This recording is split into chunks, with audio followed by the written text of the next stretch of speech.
8 मुलींच्या समोरून आईची मयत गेली. एकही मुलगी अंत्यसंस्कार करायला पुढे नाही आली. आईच्या दुधाचे सुद्धा उपकार ठेवले नाहीत. 2-3 वर्षापासून वृद्धाश्रमात राहत असलेल्या आजीचे वृद्धापकाळाने निधन झाले. आजीला 8 मुली. वडिलांचं निधन झाल्यावर आईला कोण सांभाळणार यावरून त्यांच्यात वाद निर्माण झाले. वडिलांची इस्टेट मात्र सर्वांनी ओरबाडून खाल्ली. 9-10 एकर जमीन हडप केली. पैसा अडका सर्व संपवला, पण आईला सांभाळायला कोणी तयार नाही झालं. ओडवळ येथे राहणाऱ्या एका मुलीने आजीचा बऱ्याच दिवस सांभाळ केला असं आजी मला सांगायच्या. मग इस्टेट वाटाघाटीमध्ये ज्याने जास्त इस्टेट खाल्ली त्याने सांभाळ करा म्हणत 8 मुलींपैकी एकही मुलगी आईला सांभाळायला तयार नाही झाली. जिने 9 महिने पोटात वाढवलं, जन्म दिला, सांभाळलं, लहानाचं मोठं केलं, संसार उभा करून दिले, त्या आईला सांभाळायला कोणी तयार नाही. लाजकाजत कसं तरी 8 बहिणींनी 1-1 महिना आईला सांभाळू असं ठरवलं. आईच्या वाटण्या करून घेतल्या. आईला सांभाळायला पाळ्या लावल्या. त्यातही तिचे खूप हाल केले. कालांतराने आजीला ऐकायला व दिसायला कमी येऊ लागलं. मग आजी जाच वाटू लागली. जावयांनी सुद्धा तोंड दाबून मारायचं, जेवायला द्यायचं नाही, घराच्या बाहेर काढायचं असं हाल केलं. या सर्व गोष्टी आजी अनुभव मला सांगायच्या. मग वरवर आईला सांभाळायला कोणीच तयार होईना. मग मोठ्या मुलीने आईला कोणीही सांभाळायला तयार नाही म्हणून मंदिरात नेऊन सोडलं. ही किती अत्यंत दुर्दैवी गोष्ट आहे.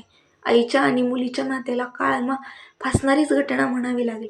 मग काही कालांतराने आजीला आपल्या प्रार्थना फाउंडेशनच्या माध्यमातून मोरवंची येथे सुरू असलेल्या वृद्धाश्रमात दाखल करण्यात आलं. 2-3 वर्ष मी आणि अनुने आजीचा सांभाळ अगदी नातवासारखा केला. आजीला दिसत नव्हतं, ऐकायला येत नव्हतं, पण मी आणि अनुने फक्त हात लावला की त्या आम्हाला ओळखायच्या आणि आम्हाला बोलत बसायच्या. काल दुर्दैवाने आजीने शेवटचा श्वास घेतला. आजी गेल्या हे कळल्यावर त्यांच्या 8ही मुलींना, जावयांना, सख्ख्या भावाला निरोप कळवले. त्यांच्या नातवांनाही कळवले. त्यांचे 2 नातू तर पोलीसमध्ये आहेत. एका नाताने ज्याने सोडलं त्याला सांग, आमचा काही संबंध म्हणून शिव्या हासडल्या. सर्व मुली आश्रमावर आल्या. मला वाटलं आपुलकीने आल्या असतील, आईच्या शेवटच्या विधी करायला आल्या असतील, पण फुकटची रडारडी सुरू झाली. मी आणि अनुने त्या सर्वांना विचारलं की आत्ता पुढे कसं करायचं, कोण अंत्यविधी करणार, कोण मृतदेह घेऊन जाणार. हे विचारल्यावर एक मुलगी तिथून निघायला लागली.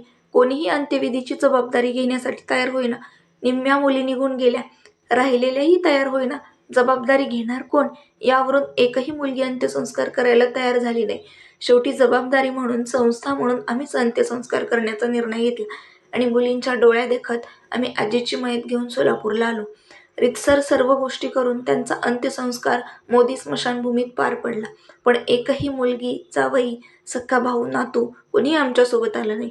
8 मुली, जावई, नातू, सख्खा भाऊ असून सुद्धा आजीचा शेवट हा असा व्हावा, ही दुर्दैवी गोष्ट आहे. आजीचा सांभाळ केल्याने आजीसोबत एक नातं घट्ट झालं होतं. लळा लागला होता. शेवटी रडू आवरलं नाही आणि ढसाढसा डोळ्यातून पाणी यायला लागलं. 8 मुली, पण आईच्या अंत्यसंस्कारा कोणीच नाही. हृदय पिळवटून टाकणारी घटना झाली.